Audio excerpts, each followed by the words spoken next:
নেই কোনো বিশেষজ্ঞ চিকিৎসক, নেই রোগ নির্ণয়ের জন্য পরীক্ষা নিরীক্ষার প্যাথোলজিস্ট বা রেডিওলজিস্ট। এসব হাসপাতালে রোগী মারা গেলেও হয় না কোনো তদন্ত, উল্টো মরদেহ আটকে আদায় করা হয় লাখ লাখ টাকা।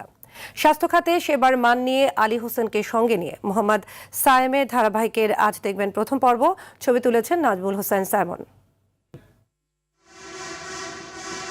উত্তরা জেনারেল হাসপাতাল প্রবেশ করতেই ফার্মেসিতে দেখা মেলে টোস্ট বিস্কুট সহ মুদি মনোহারি পণ্যের, তবে নেই কোনো ফার্মাসিস্ট। পেশেন্টের লোকের জন্য এগুলো দরকার, এমনি অভিজ্ঞতার উপরে চলতেছে। না, আমি ফার্মাসিস্ট না, নতুন আসছি। নেই পরিবেশ অধিদপ্তরের ছাড়পত্র, তবুও মিলেছে হাসপাতাল পরিচালনার নিবন্ধন। ভেতরে যেতেই হাসপাতালটির জিএম শাহিনের আবদার। না, পরিবেশ যে দেখবো কেন, আপনার কাছে আছে কিনা সেটা জিজ্ঞেস করছি। একটা হসপিটাল রানিং হইলে সে ওরা টোটাল সবকিছু ইনভেস্টিগেশন করে এসে কাগজটা দিতে সব জমা হাতে পাইনি। এটাকে ভালো চোখে দেখায় আপনি বলেন ভাই, আপনারা যে জায়গাতে আছেন সেই জায়গা ইনশাল্লাহ আমাদের খুব কাছে পরিচিত জায়গা, তাই না? দেখতে চাই তাদের সেবার মান। প্রথমেই আইসিইউর সামনে বেলা 12টায়ও ডাক্তার না আসায় ক্ষোভ আর অভিযোগ সবারই।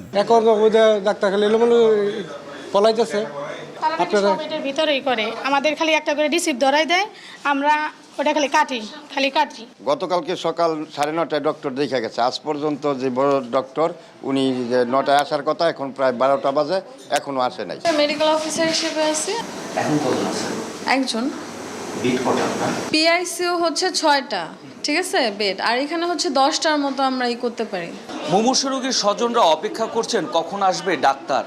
বিশেষজ্ঞ চিকিৎসকের এই অপেক্ষার প্রহর কখনই বা শেষ হবে তাদের। আইসিইউ এনআইসিইউর এসব রোগীদের রোগ নির্ণয় কারা করছেন পরীক্ষা নিরীক্ষা, তা দেখতেই প্যাথোলজিতে টিম আরটিভি। রিপোর্ট তো আমরা সারাদিনই করি, যখন আসে স্যাম্পল আর কি, আসার পর আমরা রেখে দিই, ম্যাডাম সাইন করে, আমরা কিছু করি আর কি।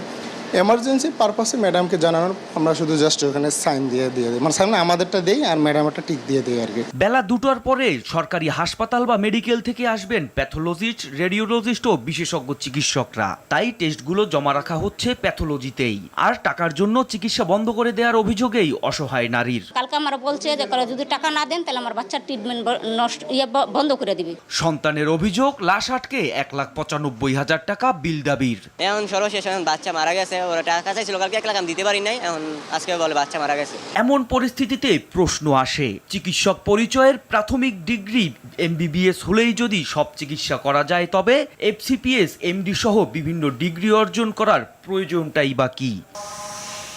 মোহাম্মদ সায়েম, আরটিভি, ঢাকা।